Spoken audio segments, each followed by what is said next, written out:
Hello mga kabasketball, dumating na si Steph Curry sa China para sa kanyang Curry Brand Tour at mainit siyang tinanggap ng kanyang mga fans. Magkasama sina Stephen Curry at De'Aaron Fox sa isang Curry Brand Tour ngayong linggo sa China.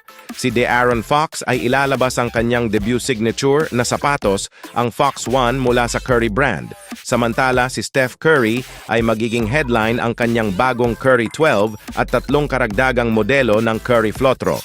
Si Curry ay magpapakita ng mga bagong colorway para sa Curry 12s. Ang malaking balitang ito ay unang inihayag sa simula ng 2023-24 NBA season. Naging viral ang NBA off-season appearance ni Steph Curry sa China. Pinirmahan ni Golden State Warriors star Steph Curry ang Sacramento Kings star na si De'Aaron Fox sa kanyang Under Armour Curry brand noong nakaraang taon.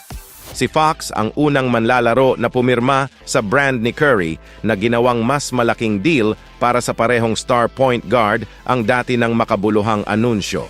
Bagamat ang 2024 Paris Olympics ay perpektong ipinakita ang kinang ni Steph Curry sa court, itinampok din nito kung gaano siya isang pandaigdigang icon sa labas ng court.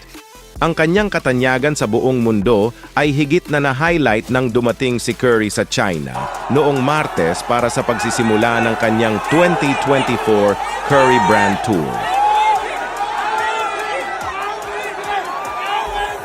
Malugod na tinanggap ang superstar ng Golden State Warriors, kasama ang mga tagahanga na nakahanay sa mga lansangan, kumukuha ng mga larawan, at nagpalakpakan habang tinatahak niya ang karamihan.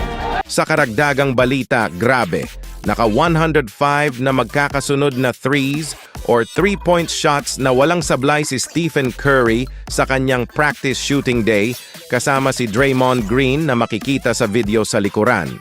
Ni-rank ni Stephen Curry ang kanyang maalamat na OKC shot mula 2016 bilang pinakamahusay sa kanyang karera at ang gold medal dagger laban sa France sa Paris Olympic 2024 bilang pangalawang pinakamahusay. Ano ang masasabi nyo sa bagong sapatos ni Stephen Curry at De'Aaron Fox? Please comment nyo lang sa baba. Please paki-like, subscribe, and also hit the bell button para din ma-notify ko kayo sa next video.